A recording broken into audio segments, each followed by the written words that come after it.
The Chris Johnston Show. Let's go! Your number one destination for a behind-the-scenes look at the game of hockey. Is this thing on? Here's NHL insider Chris Johnston and host Julian McKenzie. CJ, the series is tied. Leafs, Panthers, 2-2 before we go to an important Game 5. It's become a best of 3. We knew the Panthers would push back, and they've tied the series. How did we get here? Well, I think we got here because the Panthers were able to get to their game, especially in Game 4. But coming home, they played the way that they have been more accustomed to playing. Certainly on Sunday night, I mean, the Leafs just didn't generate any sustained offensive pressure. The Panthers spent a lot of time in the Leafs zone. They got them to take a bunch of penalties, which obviously disrupted the momentum of the Leafs bench. I mean, taking 4 penalties in one period of a playoff game, pretty much inexcusable in my books. And it doesn't matter what anyone might think of the refereeing or the calls. I mean, if you put yourself in a position where you're doing that, and to be clear, I don't think there was necessarily an issue with the refereeing. I'm just saying there's no but to that fact, to that outcome. Toronto's best players were unable to play at 5-on-5 for almost half of a period. They only ended up down 1-0 in that period, which is probably a win under the game circumstances, but it's obviously not a win in any way that matters. So, I think that a 2-day break here, which the series has before Game 5 on Wednesday, is probably a positive for the Leafs to reset. A series can get away from you quickly, right? It doesn't. Only a couple days ago, it's 2-0 Toronto. They're heading down to Florida for Game 3. They get off to a great start in Game 3. They have 2-0 lead, 3-1 lead in that game. And then before you know it, the Panthers look like the Panthers again. The Leafs top players, there's some focus on them not scoring again. And, it's a pretty pivotal game that looms in Game 5. So, I think the Panthers have definitely got the Leafs to lose their composure in that Game 4 in some ways. It's what they do. I mean, this is a team that does not miss any chance to finish a check, which I don't think you should. I mean, I think it's proven to be an effective strategy. They get in some little extra shots. They still have Brad Marchand and Sam Bennett, Matthew Tkachuk. They have players that like to scratch at your skin as an opponent, if not literally, then mentally. And I think Toronto definitely needs to get a reset back here. But I mean, all that being said, this is a pretty heavyweight matchup. It's a very physical series, and it's probably going 7 games is just where my mind's at. Not to be issuing predictions, but it just feels like there's not a lot between the teams, and they're each sort of struggling to be the best version of themselves within the series. Oh, yeah. I knew at the beginning of this series this was going to go 7. I knew with the way the Leafs were playing, they were going to find a way to push it to the limit. To see the Panthers push back and tie the series, not a complete surprise, maybe a little bit just with the way that they looked in the first 2 games, but they seem to have found a way to wear down the Leafs and also keep their best players from scoring regularly, which is a pretty good segue into Austin Matthews, who only has 1 goal this postseason. He's drawn a lot of praise for his defensive play, but still just 1 goal, which was scored in that Game 6 against the Sens.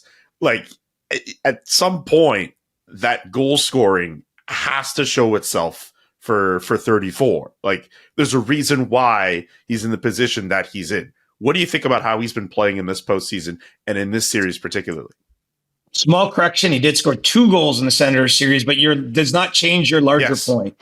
When you're Austin Matthews, of course, he's counted on to score more than that. And it certainly doesn't change the discussion that's building around the Leafs captain. I'm in the camp that the Leafs have dominated by and large through his 5-on-5 minutes in these playoffs. They've actually had a pretty good power play, of which he's, an important part of as well. And so I do think that does mitigate some of the, if you just go to, NHL.com and look up his stats, I mean, he's still a point per game player. And until 12 hours ago, the Leafs were ahead in a second round series against the defending Cup champions. Now, 12 hours later, they're not. And there's going to be a lot of talk about this. And it's fair game. There's no there's no me sitting here making excuses, but I see a guy that's still winning a lot of his shifts that, has the most shots on goal by the Leafs in this series, in the playoffs, has the most individual scoring chances. I see someone with whom I expect things to change if he just keeps doing what he's doing. But you get to this stage where everything is magnified. The Leafs only have 2 guaranteed games left this season. You need a breakthrough moment from him. William Nylander has had a very productive series here against the Panthers, six points in the series. John Tavares had a 2-goal game. I think Matthews and Mitch Marner in particular are under the most acute pressure. I mean, they play together at even strength, and they're probably the 2 most important members of the power play, along with Nylander. And so, I think we're just at that stage where, the Leafs, they need something. I mean, this team is actually through these playoffs, and they scored a lot of goals in this series, even after getting shut out in Game 4. And they've got, some guys doing it that you don't expect to. A lot of goals from the defenseman, Morgan Riley, for example. Chris Tanev had a goal in this series against Florida. Mm-hmm. But you got to, your horses have to kick in eventually, right? And so, we definitely are at the stage where I think that's basically knocking on Matthews' door. And, after Game 4, he mentioned he feels a little snake bit. He said that he's trying to focus on the fact that he's winning a lot of his shifts, that, he's looking at the sort of things I was mentioning at the top and putting on that there's a lot of good happening. So you can't focus just on the goal column. I think that you're going to see a push from him. We should mention too, he didn't skate at all between games 3 and 4. Obviously, this has been a season where, he I don't know if he's ever got to even 100%. Don't have any reason to believe he's not in danger of missing a game in this series, but I think he's hampered a little bit too. And so he's fighting through all this. He's got to fight through the conversation, the noise, whatever he's dealing with physically, and just frankly, what the Panthers are doing to him. I mean, there's a ton of attention paid to him and to his line mates in terms of trying to shut them down. Interestingly enough, the Panthers have done it by switching away from their top line and their top defensive pairing. I mean, that's kind of unusual. Matthews was having success head-to-head with Barkov through the first period of Game 3. And at that point, Paul Maurice, late in that first period, switched to his line matchup to Lundell. They're also getting sort of what I'd call Florida's second defense pair of Jones and Mikkola. Now, Florida's one of those teams that rolls out a pretty solid top 4 at you. So, that's not necessarily to diminish what that pairing is. I mean, two good players, but, the Leafs need to have some success in those minutes. And really, that Lundell, Marchand, Luosterainen line and for Florida has been incredibly effective at both ends of the ice in the series. So, the chess match is on, the tension is up. There's a lot of emotion in this series, and there's a lot of pressure on the guy carrying the C for the Leafs to find a way to, extend this season and get through this round. And this is a massive opportunity. I mean, there's so much focus, of course, over the years in the Leafs core. They've never had a moment like this. They were in the second round just once, and they lost in 5 games in 2023. Here they are with a best of 3 to get to the conference final. I mean, there's every team left playing has a legit Stanley Cup chance, them included, and they've got to seize on this next week to find a way and get their way through. Absolutely. And to your point about the pressure being on Matthews, it has to be, of course, and he's earned that pressure too with how he's played. To your point, his second goal of that Senators series comes in Game 6. It comes after a Game 5 where the Leafs don't look that great. I've seen some people say that yesterday's game probably just as bad or even worse than that Game 5 against the Ottawa Senators. What do you? How would you compare how the Leafs looked on Sunday versus what they looked like in that game against the Sens? Well, neither was good. Obviously, for me, it was the worst game of the playoffs for Toronto. I think, I go back to all those penalties, just putting themselves in that spot. Some of the decisions there. You've got hooking penalties and interference penalties. Like you've really just got some poor decision making. I mean, even the high sticking penalty Max Domi took at the start of the game. I mean, to me, it's just on a spot on the ice, kind of at the Leafs offensive, like blue line, there's no reason he just loses control of his stick. I mean, we've seen Max Domi in particular take some undisciplined penalties, I'll call them, in this playoffs. It just didn't look sharp. And that's between the years. That's structurally. That's finding a way to get to their game. I mean, the best stretch, unquestionably, somehow, some way, and I guess it's Joseph Woll, who we haven't mentioned, who had a very good performance. I think if you're looking for a positive out of a game with not very many of them from the Toronto end of things, the way Woll played, was definitely encouraging, and he gave them a chance. It's the third period, and somehow they have no business only being down 1-0, but they were, and the Leafs started that period with a real push, and things were going well, and then Oliver Ekman-Larsson takes the interference penalty on Evan Rodriguez, actually knocked Rodriguez out of the game, by hitting him in the neutral zone when Rodriguez hadn't touched the puck, and that just disrupted any sort of budding momentum there. So, they just didn't have anything going at all, which is maybe the parallel offensively with the Senators game. But I think, being here, being against the champions, being that they had earned a 2-1 series lead and then some through the first 3 games of the series, like they had a lot of reason to be confident. They had a proof of concept of what they could do to disrupt the Panthers, I think, through those games.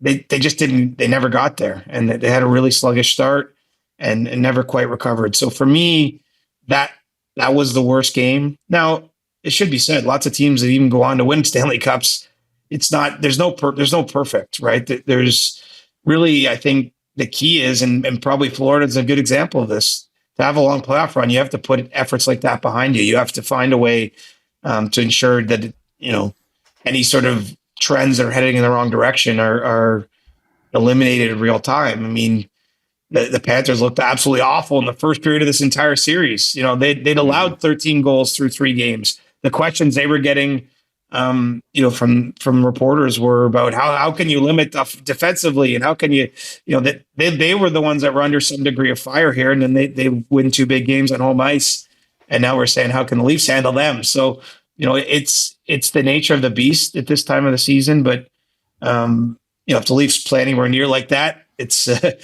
I would suggest the rest of the series won't be that competitive. But that being said, I do expect them to have their own pushback and to have a regroup. And it's been a home series so far, and so if they can take care of business on home ice, they're going to head back to Florida later in the week with a really enticing opportunity, perhaps. So I think that's where the focus needs to be on the Leafs end of things. Not to double back on Leafs goaltending, you're absolutely right. Joseph Woll, I think, has been great. Particularly, he was in Game 4. He was probably the Leafs' best player. Do you think we get to see Anthony Stolarz back in this series, or do you think it's a wrap for him, no matter how long this series goes? My sense is it's very unlikely. Stolarz hadn't resumed skating as of the last update we got from Craig Berube. He's in the concussion protocol. That protocol calls for a pretty, defined series of events that have to happen for return to play. It's the playoffs, so you don't have, I'm not getting amazing updates on exactly what he's dealing with, but I think you combine the fact that he clearly suffered a head trauma, was admitted to hospital, at least for evaluation, hasn't skated. It's hard to imagine, even if he starts skating here in the next day or two, a scenario where he can ramp himself up and that they'd be comfortable putting him in for Game 7 or something like that, right? And so I can't rule it out as a possibility, but it seems like a distant one at best. I mean, I think if you're the Leafs, and look, there's some unpredictability too. This isn't a broken bone that's healing, or this is when you're dealing with head injuries, you just don't know if symptoms are going to reemerge, or it's not a clear line at times for the athlete to get back and ready to play. And so I think the mindset of the team and those there that they have to get to at least the conference final in order to see Stolarz return to the net. This is where it's a good thing, I think, to have 2 goalies, because Joseph Woll had a great regular season for the Leafs. I think they certainly do have confidence playing in front of him.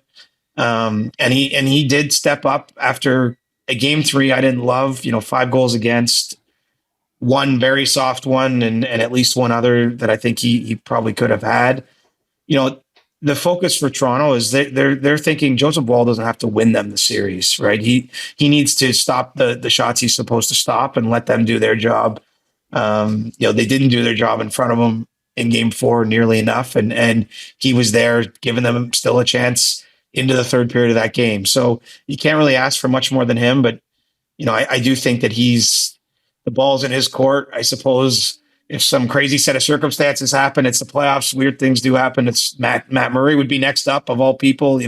Played two games for the Leafs this past season, but had a really strong year in the American Hockey League, and the Leafs' depth is being tested, and that's. I guess that's just part of the playoff experience, and it's unfortunate for Anthony Stolarz, but I'd be very, very surprised if we saw him again in this series. One more thing with Leafs Panthers. What did you think of some of the rough stuff at the end of Game 4? Pretty dangerous hit from Max Domi on Alexander Barkov into the boards. Are we expecting any kind of disciplinary, either a hearing or anything on that, or anything to come for Max Domi for that, or will things just leave as it be with that? Because that looked really reckless at the end. Well, and it's in a, you got Barkov in a vulnerable, dangerous position, getting hit from behind there, and it's also at the final buzzer, or maybe just after it. So that's something specifically that's in the league CBA, is that the league does not look kindly on what we might call message sending hits, at that stage of the game. I mean, if that hit's delivered in the first period, of course it's a penalty, but I don't think there's much serious discussion about any supplemental discipline. Barkov wasn't hurt on the play, but when it comes at the end of the game that the Leafs have lost, and clearly you're trying to, if you're in Max Domi's skates, deliver a message there, I think that it certainly will warrant closer examination. My sense is that it's not going to be a suspension, possibly a fine for Max Domi, but I mean, it got everybody's attention too. I mean, you see Matthew Tkachuk, yelling at William Nylander that he's going to come for him next game. This series has not lacked for animus, I would say. It's been very physical, very emotional. And I think the level will go up even more as a result of that hit, and probably the game and what's at stake here too. But I don't expect Max Domi to be suspended. But you're kind of getting into a dangerous spot if you're the Leafs. I think this is Florida's game in a way, as I mentioned. I think they're very good at getting opponents' best players off their game, getting them distracted, getting in all those extra hits, being aggressive on the forecheck. I mean, they're just a hard team to play against. I say that with respect. You know what I mean? I think that they're doing most of it between the whistles, and the little stuff after the whistles is, it has a cumulative effect. And I think in Game 4, you saw the Leafs almost grow a little weary with that and make some of those types of decisions. So, I'm certain Craig Berube, as he's talking to his players here before Game 5, it's about refocusing on what they need to do to keep it between the whistles, to not engage in that kind of activity, because I think it certainly favors the Panthers and the way they're built, the way they've had success, the way they play. And as William Nylander said, it's going to be interesting next game. He was sort of funny about that whole exchange with Tkachuk, because we all know what Tkachuk does. We all know what Marchment can do. Sam Bennett. I mean, these guys are world-class shift disturbers. And I think there's going to be some disturbances on Wednesday in Toronto.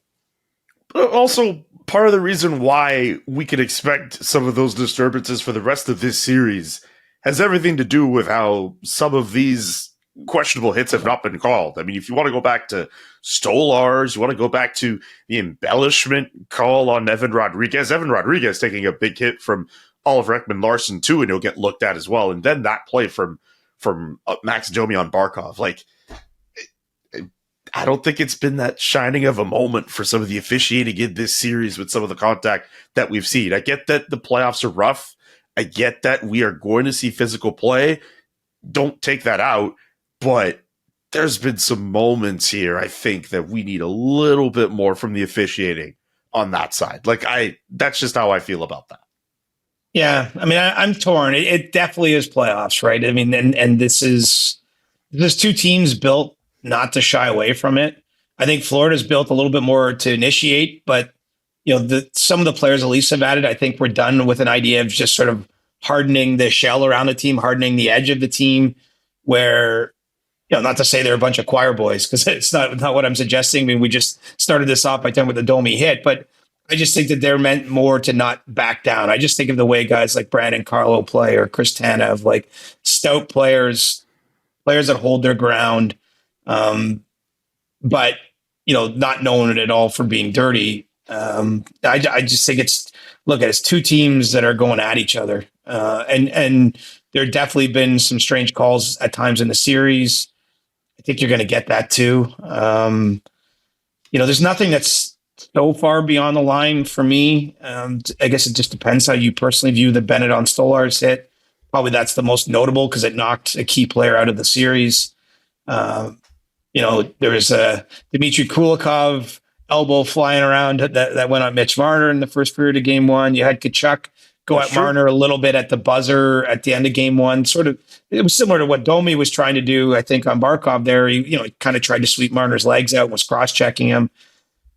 I mean, there's a lot at stake here. I mean, this is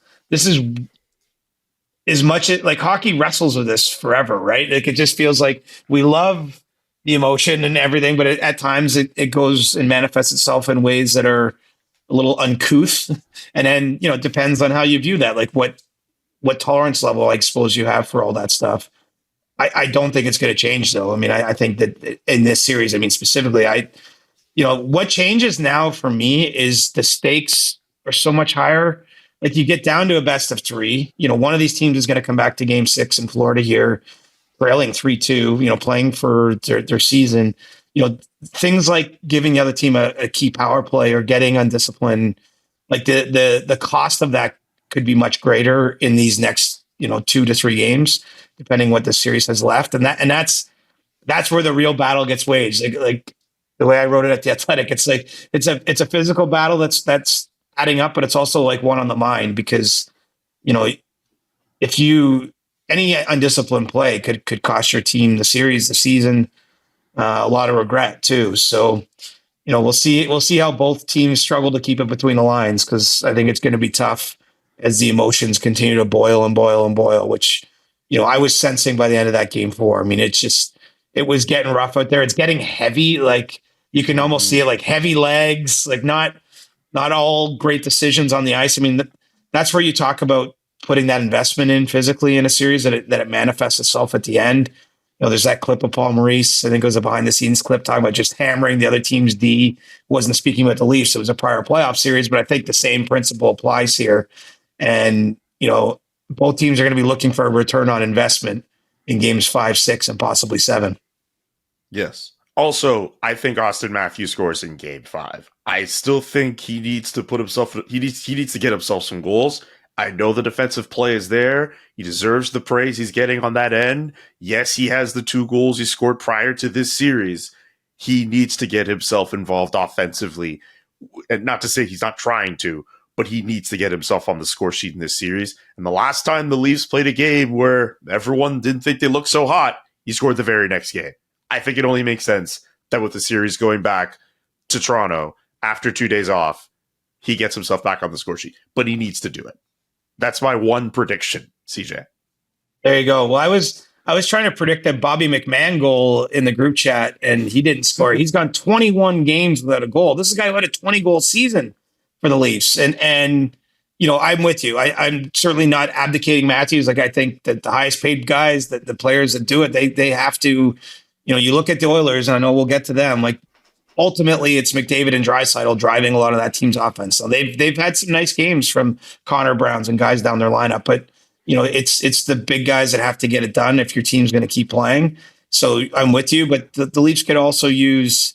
There's a couple guys. McMahon would be the one I'm circling. Maybe even Max Domi, who has scored big overtime goal in the Senators series. But there's some other players in the lineup that, if they could break through, I think would be a big lift for the group. And truthfully, that if you get to the Final 4 or the Final 2, it's because you're a good team. The Leafs feel they're a good team, and there'll be a few guys on the flight home today thinking about what could I do to shine through, because they haven't had a big enough impact yet. And Matthews and Marner for me are number 1 and 2. Speaking of the Oilers, now's a good time for you to give me one big thought on each of the remaining playoff series. We could start in Edmonton. That was a crazy end to their game on the weekend. What did you make of how that ended up for Vegas and Stuart Skinner's performances? Well, not good enough from Skinner. And, you're hoping if you're the Oilers that with him regaining the net, after Kelvin Pickard played that stretch of games, that it would be a reset for him. It would be a chance for him to rediscover his game. And, he wasn't sharp. Leon Draisaitl's out there for that Riley Smith goal at the end of the game. But ultimately, if Stuart Skinner holds his crease, that game probably gets to overtime. I don't imagine, with him sliding so far out of position, it was an empty net essentially with the last second goal by the Golden Knights. That series has been very compelling for me. But the Edmonton goalie situation is a situation because Pickard's not available for game 4 either. So can Skinner find it? He's done it in the past. He was part of helping that team get to game 7 of last year's Cup final. But the Oilers feel, even ahead in the series, they feel to me like they're not as strong a version as they were last year. They still have these 2 all-world players. So there's no predictions that they're going to lose the series necessarily. It's just more an observation that their margins are even finer than they were. And, I just think capable goaltending would go a long way for them to have a chance to get back to the conference finals. So, massive bounce back opportunity for Skinner, or maybe the storyline is going in the other direction, but that's a heavyweight tilt of Vegas and Edmonton. And, Paul Maurice made a comment in this Florida series after one of the games. He was saying like the 8 teams left, like everyone's legit. Everyone could win a cup. Like I buy that. I don't think that's just lip service from him. Mm-hmm. I mean, that series 2-2, the other series are all 2-1. They all just feel like they could potentially go 6-7 games. Right. And, so you need the big performances at key spots. And I don't think Skinner gave the Oilers enough in that game 3. I'm not hanging the loss entirely on him, but it's hard to ignore, the impact he had, and specifically the play at the end of the game. I mean, at least get it to overtime. You've just had McDavid tie the game late in regulation. You got to get that game into overtime and like your shot there. And it was a gaffe by him, and I'm fascinated to see what you get from him in the next time out. Yeah. There's on that play, not to stick on that too long, but like there's a lot that goes wrong. Like the fact that Vegas gains the zone, there's at least like 3 Oilers players who could stop it. For whatever reason, Vegas is still able to make that happen. Stuart Skinner being way out of his net, and then the unfortunate stick tip of Leon Draisaitl into his own net. Yeah. I'm sure he was thinking about that for quite some time after that went in. Like that, you're right. That game should be going to overtime. That should be another opportunity for the Oilers to win at home. And now we're talking about it could be a potential vibe shift.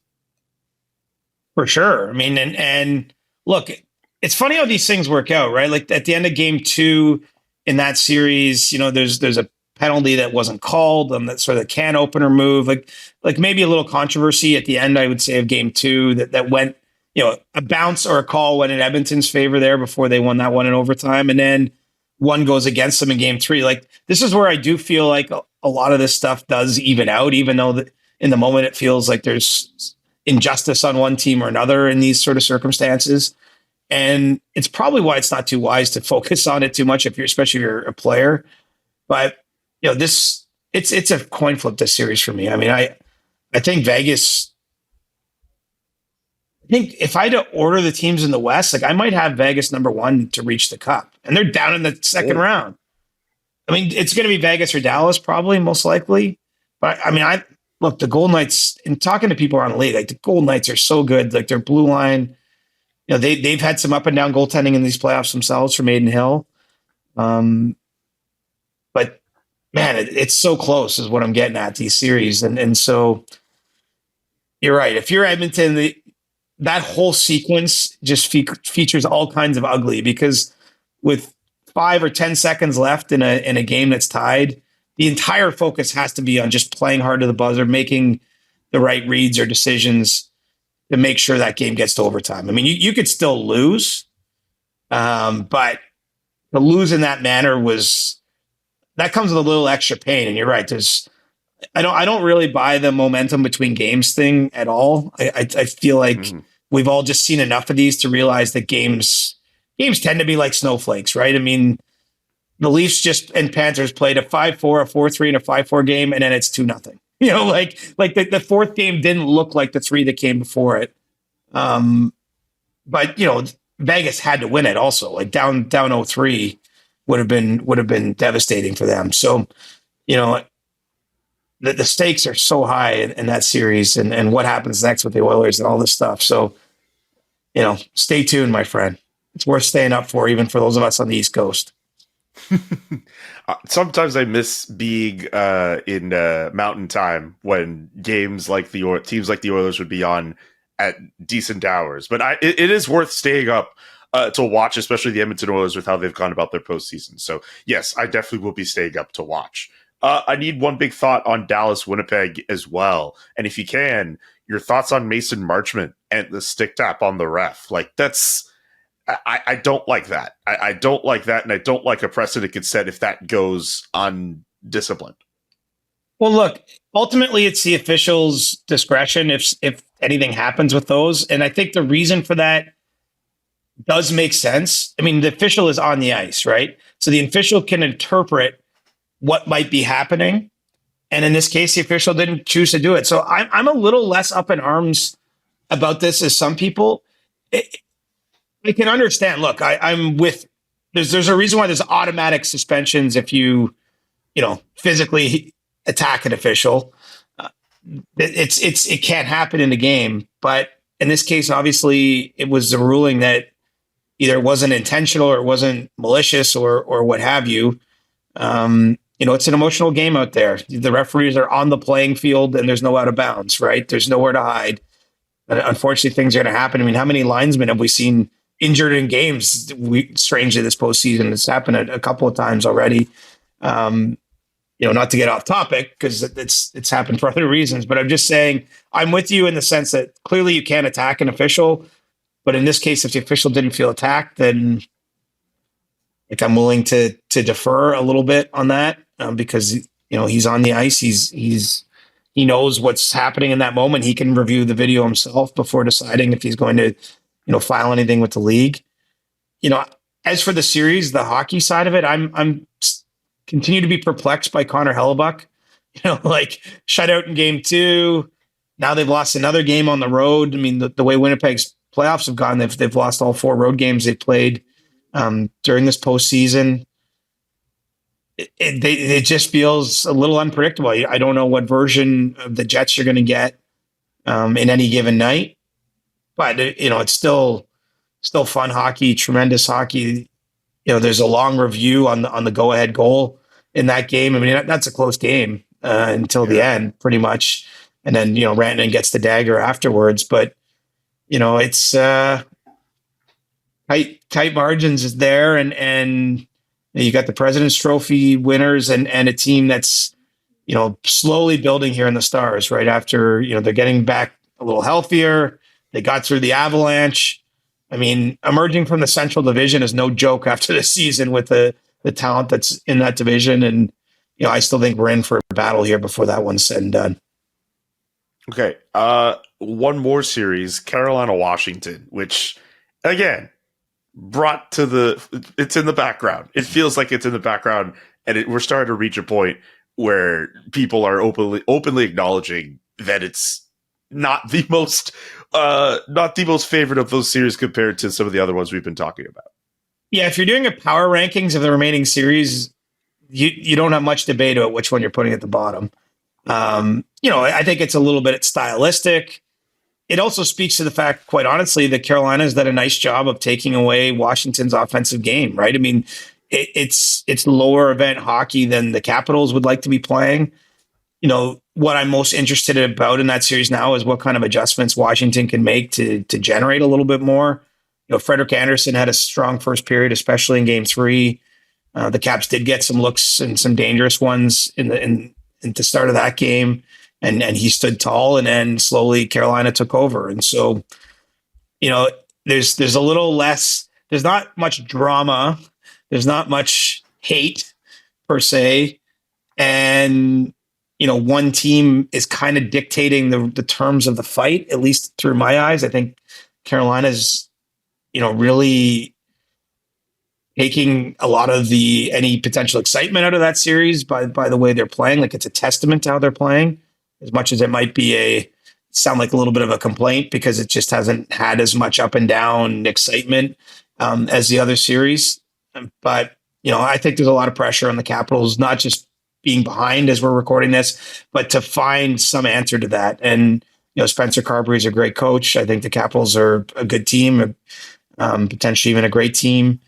And, I'm curious heading into Game 4 there, just what kind of adjustments they can make to see, can they generate a little more offensively? Can they make the Hurricanes more uncomfortable? Because they just have not done that enough in the first 3 games played so far. Oh, I don't mean to double back to Dallas, Winnipeg, but there is a question that has been on my mind, and I'd love to know your opinion on it. Only because I've started to see a few of our colleagues in the hockey world kind of, make this opinion. Do you really think this Dallas-Winnipeg series could ultimately determine who the number 1 goaltender should be for Team USA at the Olympics? Seems like a lot of people are ready to make the jump that Jake Ottinger should be the guy over Connor Hellebuck. I'm not so sure myself, but I'm very curious what you think about. I don't think one has anything to do with the other. And quite frankly, I'm baffled by how much of a talking point it's become. Like I don't mind someone making the observation like, hey, this could impact the decision making. I mean, obviously, if you're Bill Guerin and you're the Team USA staff, like you're looking at the World Championships, any players you have playing there, how they're doing in those events. These are all data points and they're important ones. But if you're not picking that team until December, January next year, so there's going to be lots more regular season, and you're not deciding who's starting 100% until February, until you get there. So I just think whoever wins this series, yes, that's a positive data point potentially in that, what will come down the road. But I don't think anything's being declared here. People are having that take after Game 3. Well, what about when Hellebuck had a shutout in Game 2? And Winnipeg could still win the series. Like I don't see it being wrestled away in quite the degree. Now look, I guess maybe it's a nice way of people just dancing around what the true point is here. Connor Hellebuck has had a perplexing season. Like, this guy might win the Hart Trophy. Was unquestionably, to my eyes, the most viable player of the Jets team that was the best regular season team. And he's not having a good playoffs as a whole. Doesn't mean he's had all bad games. And he stood tall, certainly in Game 7, once, when his team was trying to come back against St. Louis. Had that shutout in Game 2 of the series. Like, there's been good there too, but there's been a lot of unpredictability from his performance. And so you might say, oh, if you're Team USA, can you trust that in the environment? And I think that'll be part of the calculation. But there's still an alternative reality here where, like, Hellebuck finds his game and goes on a run, and then what do we do with all these Ottinger overtakes? So it's a long way of saying I don't think anything's being decided. I definitely think it will be part of the inevitable calculation. But who's in the best form come next February will probably be the most important data point for any of these teams. And when any decisions are made about lineups or who's the starting goalie or all that stuff. I mean, you want players in good form in that moment. It doesn't matter. Your resume doesn't win you an Olympic tournament, right? It's who plays the best when the chips are down. And right now the chips are down for the Jets, and Hellebuck's giving you some mixed play. And so I get that why people are making the leap here, but let's not go overboard. This is a series between the Stars and the Jets. This isn't about who's starting Game 1 in Milan next year for Team USA. The voice of reason speaks again. Anything we should keep an eye on in terms of news and notes? We know there's been some stories over the last few days. You wrote a story about the possibility of expansion again, heading out to Atlanta. We know about the Joel Quennville story out in Anaheim. There's still some vacancies out for coaches and management positions. Anything else you're kind of hearing? Any other thoughts on some of the stories that have either popped up or some other stories to be coming up? there's so much going on right now. It's funny. I spoke yesterday with, a senior person at a team, and he was making the point that he thinks this summer is going to be like a massive summer for offer sheets. Which I think there's been some talk out there, but it caught my ear because that hasn't necessarily been on my radar, but he said even like his team's already considering them. But he said even beyond that, even some of the players that wouldn't be on their radar, just doesn't make sense for them for various reasons, or their roster construction. He thinks there's going to be a lot of that. There's still a lot of vacancies out there in the coaching world. The LA Kings are looking for their general manager. It sounds like Ken Holland, could be the guy for the Kings. We'll see how that process plays out, but I think it's a job that carries a lot of appeal for Holland and heat to them, which is kind of tasty when you consider if it ends up there, because, obviously Edmonton has eliminated the Kings 4 straight years in the playoffs, and Ken Holland had a pretty big hand in a lot of decisions made with that Oilers group, prior to exiting the organization last year. So, that one's frothing up. The Islanders, that's been a kind of a weird search. I think that they're still looking for the right fit. And it sounds like they're really looking for one candidate, not necessarily two, not like a president and a GM. The Quennville hiring, obviously you mentioned in Anaheim, made some big headlines because, of his association with the Blackhawks and being part of, the team that, had the whole Kyle Beach scandal there, and basically Joel's in action. I mean, I don't know where to land on all that. I understand that. I can understand why people question it, but the league also did clear Joel Quennville to work since last July. So I mean, there was nothing standing in the Ducks' way for hiring him, and I think you have feelings on that one a little more strongly than I do. I'm just torn on it, quite honestly. If I'm just showing all my work, I don't know what the correct amount of punishment or time away is. I don't know if he should never work again in the league or not. I kind of struggle with that one. And obviously in his case, you're talking about a 66-year-old man. So there's only so much time for him to get back in, and he's gotten back in now with the roster. I think a lot of people see as, could be a potential for a playoff, contender next year. So, I mean, do you want to speak any piece on that, or where do you land on that? You said 3 important words just now. Show your work.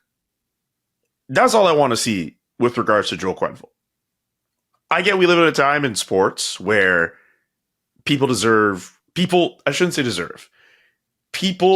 fight for the right to get second chances after wrongdoing. But for me, I need to know what work was put in to warrant that second chance. Yes, we've seen the statement saying that Joel Quennville has done whatever he needed to do to put himself in a position to get himself this second chance. And there's a whole other viewpoint you can get to about recycling some of the same coaches and blah, blah, blah. Yes, I'm with that too. I think what has to be asked is, what did Joel Quennville do to get himself in a position to earn a second chance? Because off of the report that went off of the scandal, I'm not convinced Joel Quennville should be behind an NHL bench again. I'm not convinced he should be coaching at the pro level ever again. And I know that's going to get people saying, why are you dumping on this man? He's won and second chances and all that. But I haven't seen any of those people who have gone online in the last few days give me a reason why Joel Quennville has done anything to absolve himself from what happened in Chicago to put himself in a position where he could be coaching in Anaheim. And I get that he's been on podcasts and he said, hey, you know what? I missed that. That's a real big miss with the Brad Aldrich stuff. That's a real big miss. So that's how I feel about it. I don't feel torn. I can understand with, the NHL clearing him and reinstating him and all that. Like, yes, there is that side to that too. They've definitely seen stuff. And it's not to say maybe Joel Quennville hasn't done anything. But I'd like to know what. Because if he's going to be in this position where he's going to warrant himself another opportunity, I think it would be just good to know. But I am also going to have that skepticism regardless, because winning trumps at the end of the day. If this dude was a college coach who came out, this is his first coaching job, and then all this stuff happens, we probably don't hear of this guy again. But it's Joel Quennville, who's won Stanley Cups, who helped build up that dynasty in Chicago. Yes, teams are going to get that. I mean, remember when he was gone from the league, he wasn't coaching in Chicago at the time. He was coaching in Florida. He was coaching a President's Trophy team in Florida. Teams were already going to give him a second chance. So yeah. Anyway, I hope my thoughts on that were as coherent as I'd like them to be. But that's how I feel about the Joel Quennville stuff. I'm not crazy about it, and I feel icky, to be honest with you. And at the end of the day, if we're on the topic of if we're talking about showing your work, I think that's someone who needs to show his work about why he feels he deserves a second chance and why the Anaheim Ducks felt he was so good to put him in a position to coach their young team. That's how I feel about it. Very, very straightforward. Like you're very clear there. Like, yeah, I think you were coherent. And the only thing that I landed on, Julian, is like if Stan Bowman's allowed to work in a league, is Joel Quennville the only one who should be kept out of the league? I mean, maybe not to open a can of worms. I mean, maybe your answer is just simply Stan Bowman shouldn't be working either. And then, I think that's a fair point. It's just based on the Block and Jenner report, it seemed like there was a lot of people fumbled the ball in that situation. Yeah, I think we can leave it there. It wasn't one person's fault, I guess, is what I'm saying. That it didn't get eradicated and dealt with properly. You're absolutely right on that. But Joel Quennville, I think, still carries quite a bit of blame from that. And I get that, again, he's acknowledged that was a miss. But again, it was a big miss. Anyway, we can leave it there with Joel Quennville. I don't know if there was any other... I thought there was some pretty interesting stuff with Ken Holland potentially going back not going back, I should say, but just him in LA is very interesting. I don't know if Marc Bergevin's going to end up somewhere else now too. Going to be very interesting with offer sheets as well. I know with Ottawa, I know I've been looking at Ottawa's situation with the offer sheet stuff. I don't see them being part of it, but I'm very curious to know which teams end up jumping on that. I still think Calgary does something because of all the cap space they have, some of the picks they've accumulated, something has to come up with their salary cap space. But also, I haven't looked at their situation too closely, but don't rule out the Oilers doing it. The Oilers got stung twice last summer. Don't rule out them looking at it. And a lot of teams have cap space this year, right? I mean, that's part of the environment right now with the cap taking such a big jump this offseason. There's just more cap space out there. There's obviously only a finite number of free agents for teams to pursue as unrestricted free agents. And so I think that's where the conditions might be at play to see that prediction from my anonymous NHL executive about what's to come. Oh, man. Okay. So next thing here, you have a story up at The Athletic. You caught up with John Cooper.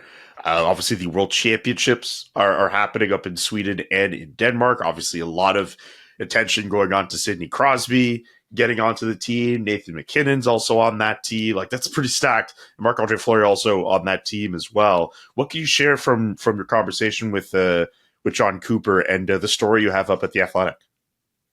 Well, basically, everyone's pretty excited in the Canadian camp that Crosby went, right? And when you look at this, it's a 3-week commitment for the tournament itself. It's really a 5-week commitment if you go from when the Penguins season ended and Crosby had to keep skating and being ready to play physically. And it's a commitment Sidney Crosby doesn't need to make at age 37 with a 38th birthday looming in August, right? I mean, this guy's won a world championship in 2015. He's a member of the Triple Gold Club. We could spend an hour going through his resume. I think it's fair to understand that these types of players don't typically go to that tournament, especially North Americans, because, the tournament doesn't have the same profile back here in Canada and the US. And, I believe that the roots of that decision for Crosby actually can be found in the Four Nations. One thing he told me at the end of that tournament was that he actually drew a lot of sort of inspiration from the younger players on the team, getting a chance to be teammates kind of with what I'll call the next generation of Canadian stars fueled something in him and actually reinforced the idea of how much work he's got to put in to maintain his level, essentially, where he can credibly be a teammate of theirs moving forward. John Cooper told me he thinks that this decision from Crosby is all about putting himself in position to lead the Olympic team in Milan next February, just playing meaningful games in May, being around some of the guys that will be on the roster with him, being around the Hockey Canada staff and officials, at this event, sort of checks a lot of boxes for him. I spoke with Scott Salmon, who's Hockey Canada's director of the national teams. He said he thinks Crosby just likes winning. And essentially, for him, it just boils down to it's a chance for him to compete for something. Whatever it is, it's going to have a huge impact. He's playing with Macklin Celebrini at this tournament. Like, how cool is that? Macklin Celebrini's born in 2006. Sidney Crosby was in the NHL in 2006. I'm just saying, two number one overall picks. There was a great clip going around from the game, one of the games Canada played on the weekend, where Crosby's on the bench and Celebrini literally is beside him, just staring at him, like watching what he's doing on the bench, like for a really long period of time. It was actually quite charming. And so, it's an exciting development for them. John Cooper says Sidney Crosby is a unicorn. The fact that at his age, with all he's accomplished, that he wants to be there. And so, I think that Canada is going to look to keep some momentum going from winning the Four Nations, obviously with the Olympics on the horizon.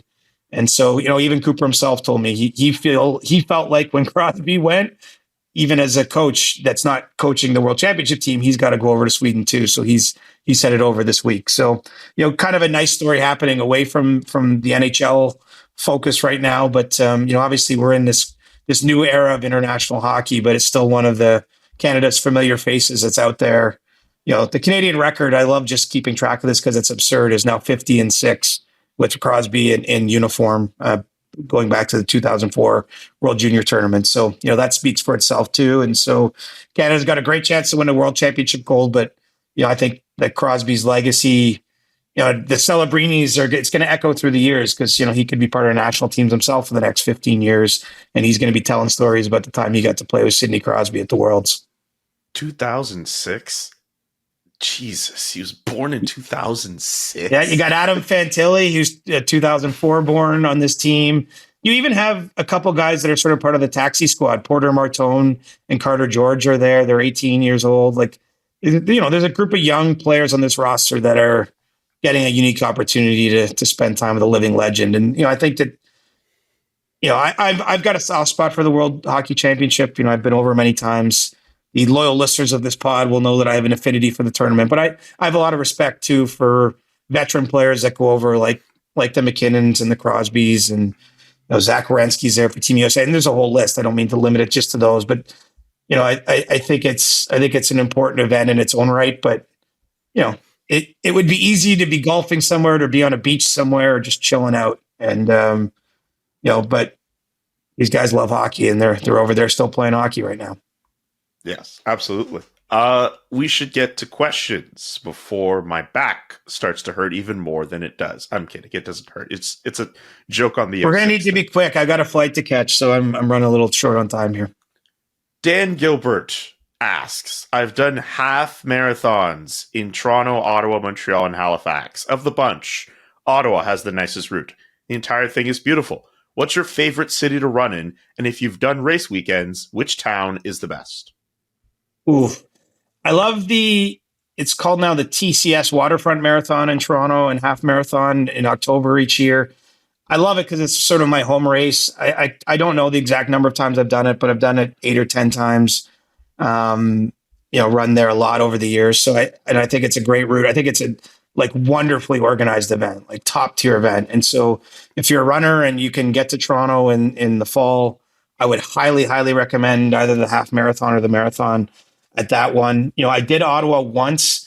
The tougher one for me because it's in May, and obviously I tend to be busy at this time of year with the playoffs, and so it's hard for me to do spring races. But I concur that a lovely route and a good race. As for my favorite city to run in, there's almost too many to list. I love running in Central Park when I get to New York. I love running along the Charles in Boston. There's something about it's a college town. There's just always lots of runners out there. Like a great spot. I found it a little tougher to run during my time here in Fort Lauderdale, not because it isn't beautiful. You're running along a beachfront area, but it was freaking hot and humid. There's Vancouver, the Seawall run is legendary. I'm going to be out there at some point this summer on some personal time. So I can't wait to get back there. But, one of the joys of running, quite honestly, is getting to do it and see all these cities and all these places. And that's my short answer there. I could go on and on that topic, man. That could be its own podcast. Run with CJ. Save that for the summer episode, CJ. Zahid Daya wants to know, add one, cut one. NHL awards. So add an NHL award you think should be there. Cut one that's already there. I'll cut the Lady Byng. Yeah, that's the easy one. That's the easy one to cut. Yeah, well, I mean, if it's easy, it's because there's a reason, right? It just seems, I understand wanting to honor gentlemanly play and players that play the game the right way, but, it's just, that's an unusual award. Or at least that one I would maybe referees or have someone else vote on it. I think it's a hard thing to judge from the press box where I sit and where you sit. Add an award. I don't think I want to add any awards. I think there's enough. But if I had to, I would say maybe some sort of offensive defenseman award would make sense. Some sort of, maybe further refine what you're measuring with the Norris Trophy, which is meant to be the best all around defender, and have a way to honor these defensemen that are getting 90, 100 points, and or maybe add a defensive defenseman award and have the Norris be for offensive. Like, I think that that's probably the area where you could make a distinction that would make some sense. But as I say, I'm quite comfortable with the number of awards we have now. And I think you do risk, if you keep adding awards, that you dilute what you have. I mean, what we have now is pretty special. Like, if you win a Hart Trophy or a Norris Trophy or a Calder Trophy, like that's a real accomplishment on your resume. And if we have too many awards, I think it diminishes those accomplishments a little bit. Defensive defenseman would have been my answer. I think in talking to players around the league, I think there are a handful of players who think that there should be something for defensive defenseman. We've kind of made the Norris Trophy into an offensive defenseman award. And if you take out the Lady Byng, Jacob Slavin still has an opportunity at an award every year. So I think it works out as a positive for Jacob Slavin particularly. I'm half joking, but still, you get what I mean. Yeah, of course. I mean, matchup defensemen, guys who don't log a ton of points, the Chris Tanevs, maybe that block shots and kill penalties. I mean, there's lots of possibility there. I would be game for that. Like, I don't think I'd have too sour of a take if the league actually came out tomorrow and announced that as a thing that was happening. Two more quick ones for you. Chris wants to know, who's the biggest name you see being moved this offseason? I'm gonna have to pass. I just don't know, and I don't want to half-ass that one. I think there's going to be some big player movement, but I don't have my head around it all, and I don't know enough sitting here today. Look, even these 8 teams, let's see what happens. I mean, look, Mitch Marner is going to be the biggest free agent as of this moment, and so that's probably the easy answer. So I'll say Mitch Marner, but I think we need to get a little deeper into the offseason, a little closer to July 1st for me to answer that question with more oomph and more certainty. I'll tell you what, this is just my thought on it. With every passing day, please tell me if I'm wrong. With every passing day, I feel like Mitch Marner's just going to end up staying in Toronto. I was very much on the camp that said, dude's gone, in January. We're in May, and I know things could change. I have a hard time seeing him leave now. That's just my opinion. I don't know. I think if you get this far and this close to free agency, it's awfully tempting to peek behind the curtain and see what's out there and get to July 1st. I mean, the Leafs wanted to sign him before the deadline. They tried to trade him before the deadline when he wouldn't sign, and he held firm to his guns. I think he's going to test the market. Of course, he could stay. I don't know what's going to be out there in terms of offers or, obviously there'll be a lot of interest from teams, but if there's anything that makes sense for him and his family, his wife, Stephanie's just had a baby here in the last week. So obviously it's an important time in their life to make big family decisions. But I think Mitch Marner's testing free agency. He's probably going, it was a different format back then, but like what Steven Stamkos did in his prime, right? He did talk to some other teams. He took a meeting with the Leafs, talked to I believe the Sharks and the Red Wings at the time, and went back to Tampa in that moment. I'm talking back in 2016 or whatever year that was. I think Mitch Marner does that. I think he at least sees what is out there before coming back to Toronto. So, I think that makes him the most likely big name to move. I think part of them maybe wants a fresh start. But look, the Leafs are in the middle of the playoffs. If they win, does that change things? If they get close and win and don't win, does that change things? I mean, we got to let the story play out a little more. One last one for you from Free Agent Hockey Fan. What is Jeff Carter's middle name? I feel we have abandoned our sacred quest. Next question. That'll do it for Ask CJ, and that'll do it for the CJ Show, everybody. We'll be back later on this week with more great content, and we will continue with our in-depth look at all the playoff series, including the Toronto Maple Leafs Florida Panthers series. Subscribe to the podcast, and we will talk to you all later this week. Thanks again, Siege. Love you, bud. We'll talk soon. The Chris Johnston Show. Follow Chris on Twitter @ReporterChris and follow Julian @JKA McKenzie. The Chris Johnston Show.